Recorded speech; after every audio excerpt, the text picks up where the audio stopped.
ओम शं शनिच्चराय नमः।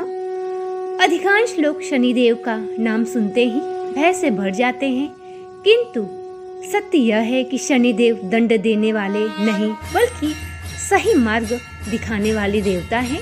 वे मनुष्य को उसके कर्मों का बोध कराकर जीवन को सुधारने का अमूल्य अवसर प्रदान करते हैं। शनिदेव की कृपा से अटके हुए कार्य स्वयं ही पूर्ण होने लगते हैं।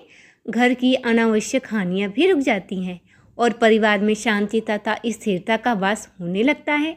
जब मनुष्य चिंताओं में गिरकर यह प्रश्न करता है कि परेशानियां कब समाप्त होंगी, धन क्यों नहीं टिक रहा और कार्यों में बार बार बाधाएं क्यों आती हैं, तब भाग्य परिवर्तन का संकेत मिलता है। संभव है कि आज की यह पावन कथा शनिवार की उन्हीं प्रश्नों का उत्तर बनकर आपके समक्ष आया है। शनिदेव की कृपा एक नए अध्याय की शुरुआत करती है, तो मन को शांतित होकर दोनों हाथों को जोड़कर इस पावन कथा का श्रवण करें और इस कथा और पुण्य को केवल अपने तक ही सीमित ना रखें, अपने परिवार और मित्रों संग अवश्य साझा करें। चलिए शनिदेव का नाम लेते हुए इस कथा का प्रारंभ करते हैं। एक बार स्वर्गलोक में सबसे बड़ा कौन है के प्रश्न पर 9 ग्रहों में वाद विवाद हो गया। विवाद इतना बढ़ा कि परस्पर भयंकर युद्ध की स्थिति बन गई। निर्णय लेने के लिए सभी देवता देवराज इंद्र के पास पहुंचे और बोले, हे देवराज, आपको निर्णय करना होगा कि हम में से सबसे बड़ा कौन है। देवताओं का प्रश्न सुनकर देवराज इंद्र उलझन में पड़ गए। इंद्र बोले, मैं इस प्रश्न का उत्तर देने में असमर्थ हूँ। अब हम सभी को पृथ्वीलोक में उज्जैन नगरी है, वहाँ राजा विक्रमादित्य के पास चलते हैं। देवराज इंद्र सहित सभी ग्रह राजा के पास आए और महल में पहुंचकर सब देवताओं ने उनसे अपना प्रश्न पूछा। राजा ने कहा कि हे देवताओं, मैं इस प्रश्न को सुनकर कुछ परेशान हूँ। थोड़ी देर बाद वे इस प्रश्न को सोच रहे थे, क्योंकि सभी देवता अपनी अपनी शक्तियों के कारण महान थे। किसी को भी छोटा या बड़ा कह देना उनके क्रोध के प्रकोप से भयंकर हानि पहुंच सकती थी। अचानक ही राजा विक्रमादित्य को एक उपाय सूझा। उन्होंने विभिन्न धातुओं स्वर्ण, रजत, कांसा, ताम्र, तांबा, सीसा, रांगा, जस्ता, अभ्रक व लोहे के 9 आसन बनवाए। धातुओं को देवताओं के गुणों के अनुसार सभी आसनों को एक एक के पीछे रखवा कर उन्होंने देवताओं को अपने अपने सिंहासन पर बैठने का आग्रह किया। सभी देवताओं के बैठने के बाद राजा विक्रमादित्य ने कहा कि आपका निर्णय तो स्वयं हो गया। जो सबसे पहले सिंहासन पर विराजमान है वह सबसे बड़ा है। अब तो शनि देव का सिंहासन सबसे पीछा था। राजा विक्रमादित्य से शनिदेव ने कहा कि तुमने मुझसे सबसे पीछे बैठाकर मेरा अपमान किया है। तुम मेरी शक्तियों से परिचित नहीं हो, मैं तुम्हारा सर्वनाश कर दूंगा। शनिदेव ने कहा, सूर्य एक राशि पर 1 महीने में, चंद्रमा 2.25 दिन, मंगल 1.5 महीने, बुध और शुक्र 1 महीने, बृहस्पति 13 महीने रहते हैं। लेकिन मैं किसी राशि पर 7.5 बड़े बड़े देवताओं को मैंने अपने प्रकोप से पीड़ित किया है। राम को 7.5 के कारण ही वन में जाकर रहना पड़ा और रावण को 7.5 के कारण ही युद्ध में मृत्यु का शिकार बनना पड़ा। इस कारण अब तू भी मेरे प्रकोप से नहीं बच सकेगा। इसके बाद अन्य ग्रहों के देवता तो प्रसन्नता के साथ चले गए, परंतु शनिदेव बड़े क्रोध के साथ वहां से विदा हुए। राजा विक्रमादित्य पहले की तरह न्याय करते रहे। उनके राज्य में सभी स्त्री पुरुष आनंद से जीवन यापन कर रहे थे। कुछ दिन ऐसे ही बीत गए। उधर शनि देवता अपने अपमान को भूले नहीं थे। अब उन्होंने विक्रमादित्य से बदला लेने के लिए एक दिन शनिदेव ने घोड़े के व्यापारी का रूप धारण किया और घोड़े पे सवार होकर उज्जैन नगरी पहुंचे। राजा विक्रमादित्य ने राज्य में किसी घोड़े के व्यापारी के आने का समाचार सुना तो अपने अश्वपाल को कुछ घोड़े खरीदने के लिए भेजा। घोड़े बहुत कीमती थे। अश्वपाल ने जब वापस लौटकर इस संबंध बताया तो राजा विक्रमादित्य ने स्वयं आकर एक सुंदर शक्तिशाली घोड़े को पसंद किया। घोड़े की चाल देखने के लिए राजा उस घोड़े पर सवार हुए। वह घोड़ा बिजली की गति से दौड़ने लगा। तेजी से दौड़ते दौड़ते घोड़ा राजा को एक जंगल में ले गया। फिर राजा को वहां गिराकर जंगल में कहीं गायब हो गया।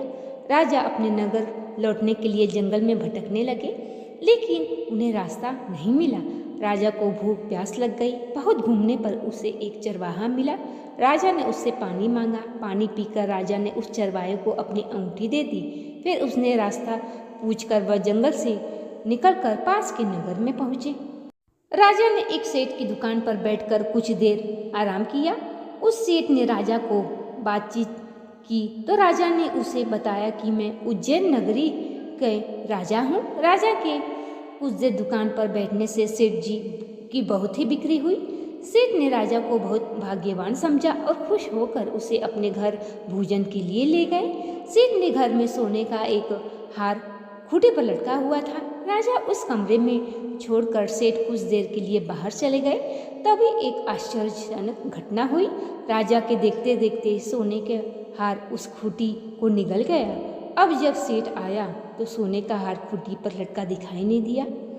सेठ को निश्चय हो गया कि मेरा हार इस राजा ने चुरा लिया है। सेठ ने विक्रमादित्य से हार के बारे में पूछा। उन्होंने बताया कि उसने देखते ही देखते खूंटी ने हार निगल लिया। इस पर राजा ने क्रोधित होकर चोरी करने के अपराध में विक्रमादित्य के हाथ पांव काटने का आदेश दे दिया। विक्रमादित्य के हाथ पांव काटकर उसे नगर की सड़क पर छोड़ दिया गया। कुछ दिन बाद एक तेली उसे उठाकर अपने घर ले गया और अपने कोल्हू पर बैठा दिया। राजा आवाज देकर बैलों को हाँकता रहता। इस तरह तेली का बैल चलता रहता और राजा को भोजन मिलता रहता। शनि के प्रकोप की 7.5 पूरी होने पर वर्षा ऋतु प्रारंभ हुई। राजा विक्रमादित्य एक रात मेघ मल्हार गा रहे थे कि तभी नगर के राजा की लड़की राजकुमारी मोहिनी रथ पर सवार उस तेली के घर के पास से गुजर रही थी। उसे मेघ मल्हार सुना तो उसे बहुत ही अच्छा लगा। दासी को बेचकर गाने वाले को बुला लाने से कहा। अब दासी ने लौटकर राजकुमारी को अपंग राजा के बारे में सब कुछ बता दिया।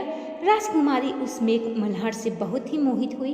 अतः राजकुमारी ने उनसे मेघ मल्हार से मोहित होने के कारण कुछ जानकर भी अपंग राजा से विवाह करने का निश्चय किया।